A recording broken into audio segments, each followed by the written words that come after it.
What happens in a situation if my VA is unable to work or communicate with me? Sure. Yeah. I mean, honestly, that does happen.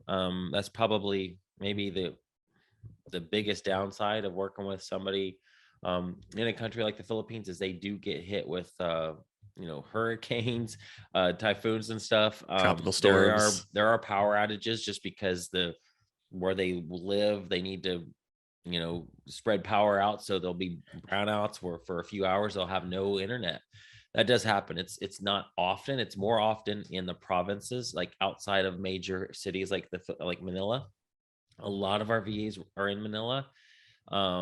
And so it's happens a lot less there. But if you have a VA that is out in the country, as you would say, it happens more often. Now, it's not like every day, you know, gosh, maybe once every couple of weeks, they'll lose power for a few hours.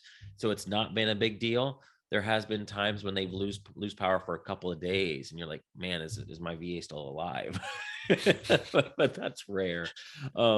And So that's not a concern. That's not a reason not to hire things out to them, but just be aware of it going in that yes, there may be a time when you gave them a job and you don't hear from them for 2 days. And you're like, uh-oh, did they just fall off the face of the earth? And you'll get a message, sorry, sir, we had a power. And it's what's weird is sometimes they can't even use their phone. So they can't even like use the internet on their phones to respond to you. So yeah, just be aware of that going in and you won't be concerned.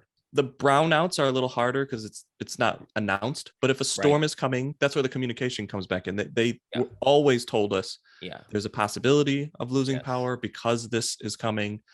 It might be quick, it might be a long time, but this is what's Yeah. going on here. It's like they communicate very well to let you Yes. know if things are coming. I talk to so many business owners that need this. They that know they need to hire out, but that process of finding, hiring, training that right person just seems like such a huge hurdle that they just, gosh, I know I need to hire somebody, but that's I'm so focused on my business that to take time away, it seems like a full-time job to hire somebody, and then they just don't do it, and they continue to suffer and doing those things that they know they shouldn't be doing. This might be a setup. Do you have a resource for helping people We figure out do. how to get their time back? Yes, absolutely. Yep. So go to wingmanvas.com. We have a free download that answers questions about outsourcing. It has a little, almost like a workbook feel to it where we have some of the things that, we want you to write down the tasks that you are, not good at and don't enjoy. Writing those tasks down will just help you get focused on what am I doing in my business? And then thinking, okay, which ones do I want to hire out first?